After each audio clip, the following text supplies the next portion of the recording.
Welcome back to another race day vlog. Let me tell you, it's been a pain in the butt trying to get this opening and closing filmed. Like, I keep getting interrupted, and words are just incredibly difficult. Like, words. Anyway, we are headed up to Indiana to go watch this lovely creature run about half a circle, little more than half a circle, on the dirt. So she's going 5 furlongs on the dirt. Officially, this is streaking for those of you who have not actually met her.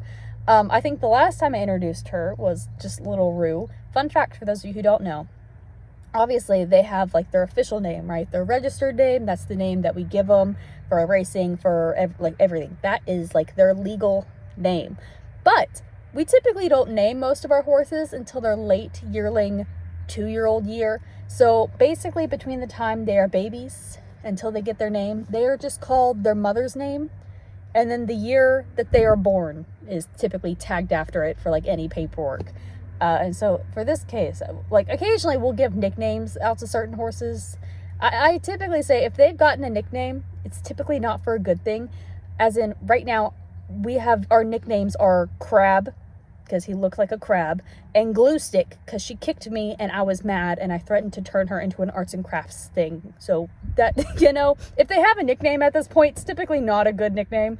But her, I just called Little Rue because her mom was Rue and she was a Little Rue. She's still Little Rue. She's teeny tiny.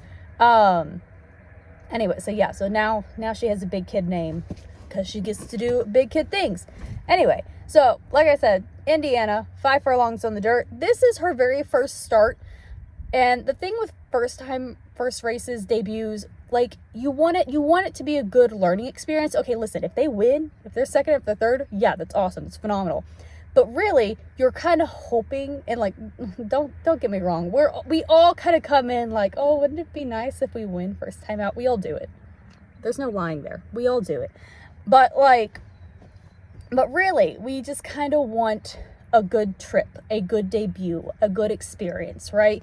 So obviously these horses, they've been going out in the mornings, they've been working, they've been learning how to be big kids, but now like it's time for the show to begin. And there's a lot of stuff that they are not necessarily super familiar with because it's a little bit different. Typically when they're working out, they have a buddy, maybe 2 buddies. So this time they're going from like 1 to 2 buddies to like 6 other horses. And like, granted, there's more than just those 2 horses at the racetrack in the mornings when they're working out, but they're also doing their own thing. They're all not bunched up together, you know? And so some of them aren't used to having dirt in their face. Some of them aren't used to like getting into traffic trouble. So this is just a learning experience. Ideally, we just want to have a good, happy, healthy trip, a good learning experience. You know, simple. I honestly, so originally there was supposed to be 8 horses in the field. They dropped it to 5 because there was a couple scratches. I think 2 horses, maybe either 1 or 2 horses already had experience in this race. So they already had a first start. Neither of those were the favorites, which I didn't really expect to. Here's the thing as well. The 8 was the favorite, and the way it all goes is anytime someone is a little excited about their horse, you all do not have to be friends, right? If you are just kind of running in a similar circle, if you are at the barns, at the track, and someone has a horse that they're excited about, I swear those like little chattery rumors like just make their little waves across the barn, okay? We all know who, like when someone starts getting excited about a 2-year-old or a 3-year-old, everyone is going to know by the end of the month, even if that horse has never even started yet.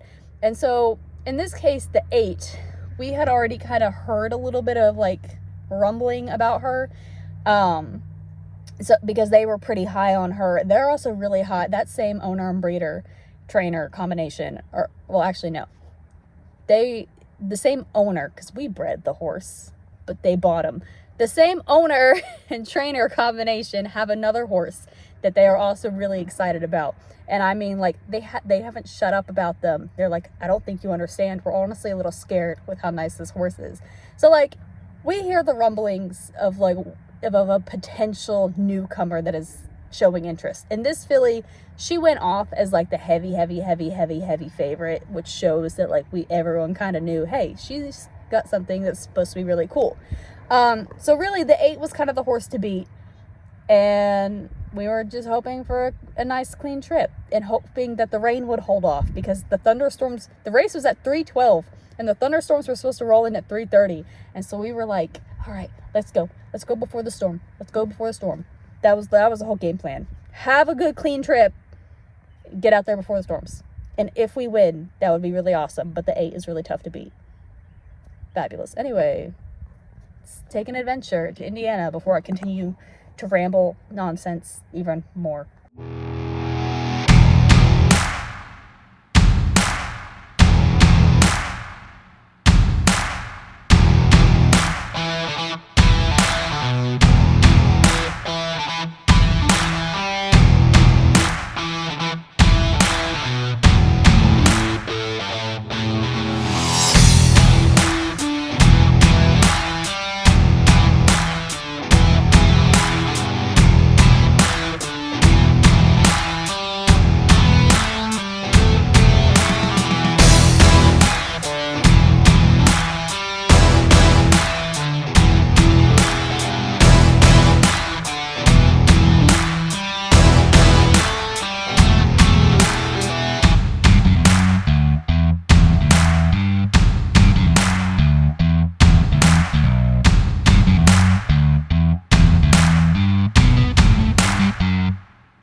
First-time starters, Sturgeon Moon.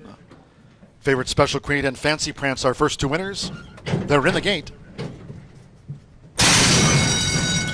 They're off, racing 5 furlongs, streaking, dashing away for Marcelino Pedrosa Jr., streaking straight to the front. As Sturgeon Moon of the Red Cap starts a bid, Cuckoo, Calcetines, and Thirsty Natalie trails the Maiden Juvenile Fillies quintet at the 3.5. It's streaking. Streaking just faster than Sturgeon Moon, who tracks on the outside for Evan Roman. They have 3 furlongs to go. Streaking and on the outside. Sturgeon Moon, they're 1-2 midpoint on the turn from Calcetines, who looks to draw in from third, putting space on Cuckoo on the far outside, and Thirsty Natalie trails. 9 lengths from leaders to last. It's streaking and on the outside. Sturgeon Moon looms up. Streaking and Sturgeon Moon on the outside, coming with a bid now. Calcetines straightened away in third. Then Thirsty Natalie relegated Cuckoo to last. Streaking in the white cap, and Sturgeon Moon has gained a slight advantage. It's Sturgeon Moon and streaking toward the inside. These daughters of Instagram past the 16th from Calcetines in third, and Thirsty Natalie with Evan Roman. It's Sturgeon Moon. Sturgeon Moon sort of late and beats streaking by 2.5. Calcetines was third, then Thirsty Natalie and All right, you've watched it play out. Let's break it down. We're coming out of the 1 hole, which we didn't exactly love. It can be kind of a tough hole. She did go a little bit to the left coming out, but she did exactly what she was supposed to, which was break out on top and pretty much just keep her pace. We don't really think this filly is going to go too far in distance. We do think she's going to be a sprinter. So I fully expect her to say between 5. We might get her to 8 furlongs, but really she'll be under that. Anyway, the 2 classes of the field definitely just take it and roll. We got the 1 and the 8. If you want to see how small our filly looks, just take a look at the 8 when she goes by her. Fun fact of the day, they're both Instagram. So we had the Instagram Exacta, which is super nice for him. He's a freshman sire, so this is his first crop. Anyway, at this stage, you see that they're hustling the 8, trying to get her going. We just now started getting hustled. And at this point, we're still a little bit up. We have a little bit more horse, but now the 8's finally starting to wake up, and she's finally starting to respond a little bit to them asking. That 4 tried to creep in on the inside, but we actually put her away again. But that 8 is going to roll on by us nice and easy. Like I said, she looks so huge next to our filly. She really wasn't that big. But overall, great trip and a really great first asking. But overall, that was a great first race. Like, that was a perfect little building block to start with, right? No complaints. The jockey said that he felt she got like a little tired around the 16th pole. But at that point, she was still willing, still trying, and she was still putting away the horse on her inside, and then she just couldn't catch up to the horse that had already passed her, which, granted, classy filly. So, granted, and like I said, I've mentioned before, I have this filly in a partnership. Words are very difficult for me right now. Like, I feel like I'm talking like 90 miles an hour. I know I'm not. I'm probably talking really slow, but my brain is just registering everything is really fast right now. Anyway, like I said, I have this filly in a partnership, and one of the partners had actually mentioned when we got the entry notification, he was like, I was kind of expecting maybe 1 or 2 more works out of her. And then after the race, he goes, she may have benefited from 1 or 2 more works, and like to help just, you know, condition her to kind of get her in preparation. And I had said too, when he had originally mentioned it, I was like, that being said, we don't know how prepared she was coming from the baby place. Like, because we sent her off to the baby place to do baby stuff, and then we moved her to the big kid barn. So I was like, she could have been more prepared than we realized when she came from the baby barn. But I don't know, because I wasn't the trainer. So anyway, that's just overall very satisfied, very good race. The one thing that actually surprised me that I was very proud about, was how well she handled herself in the paddock and on the track. So obviously there's a lot of firsts when you have your very first race. You know, she's going to a new track. She's never been to this racetrack before. A lot of what she's doing is a new routine for her. They try and school, obviously, like, you know, like prepare them for this is what's going to happen. This is how it's going to go.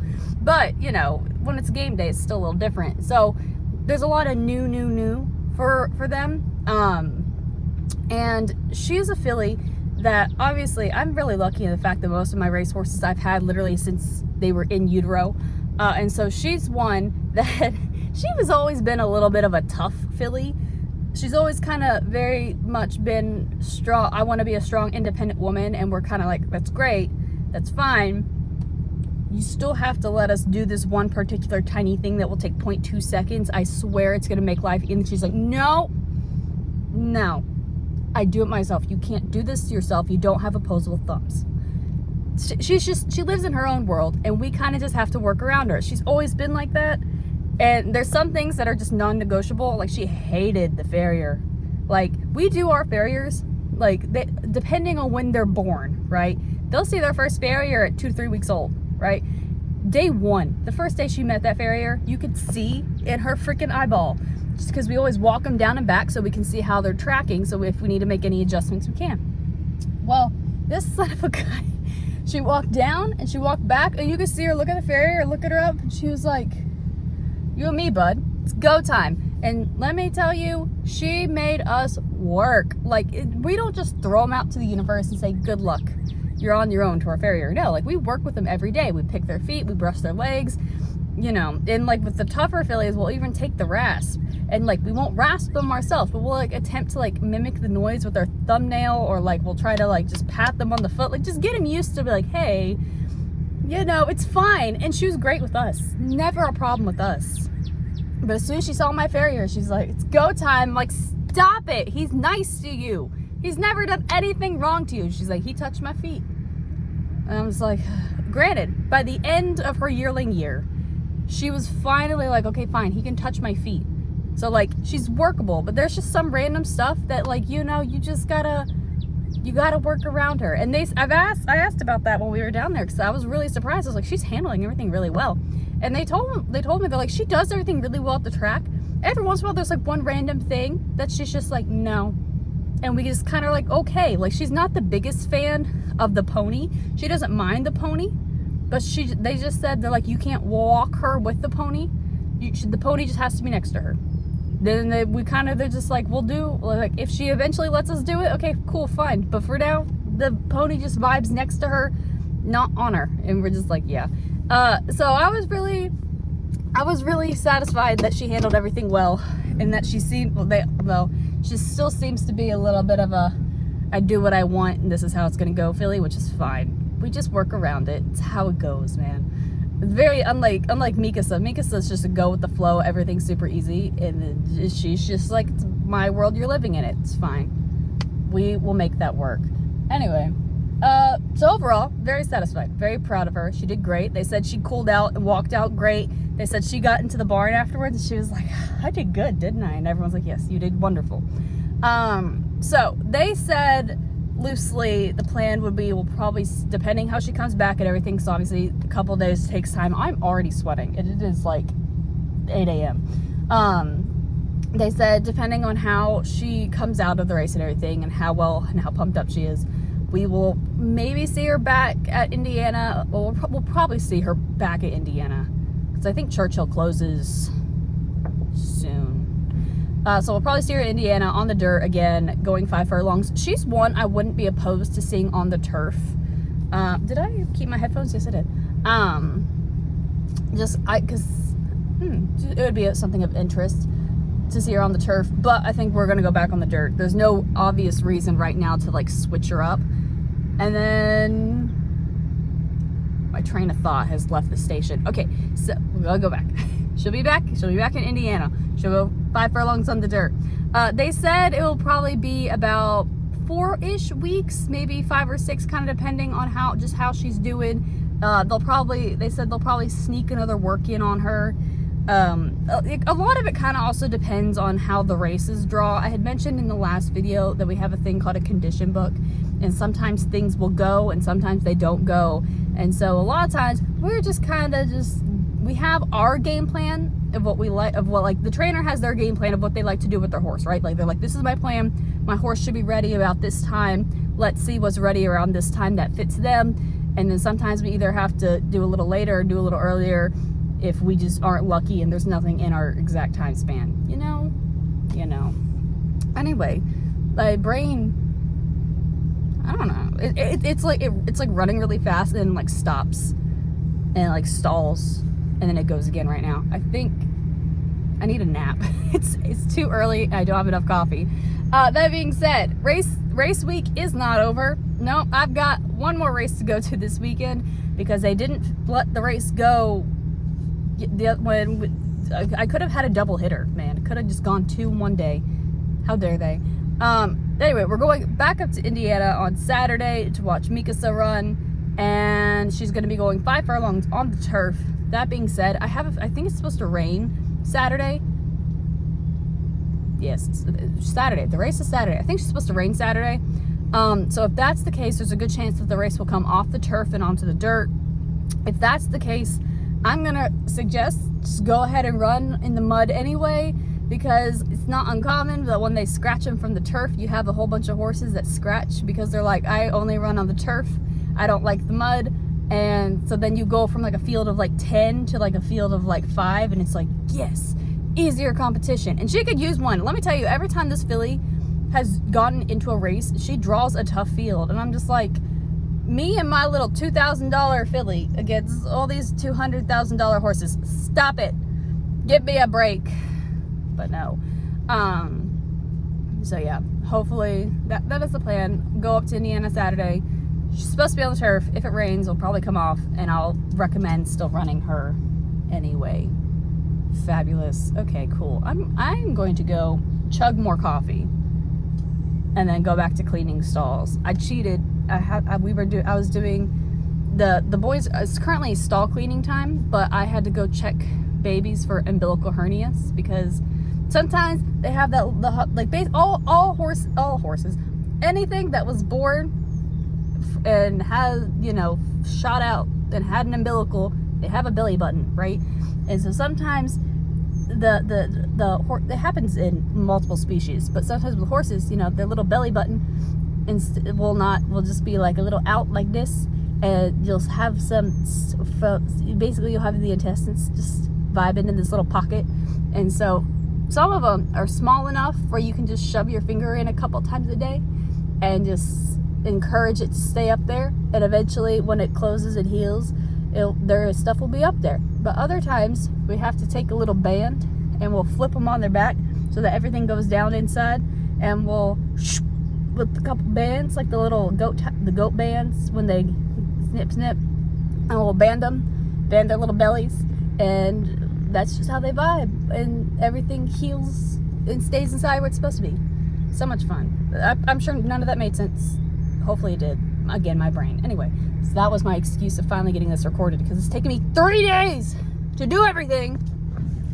It's fine. Anyway, I will see you all back on Saturday. Well, probably by the time I record everything, it'll be Sunday.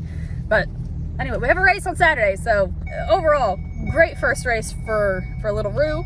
And we will see you back on Saturday for Mikasa.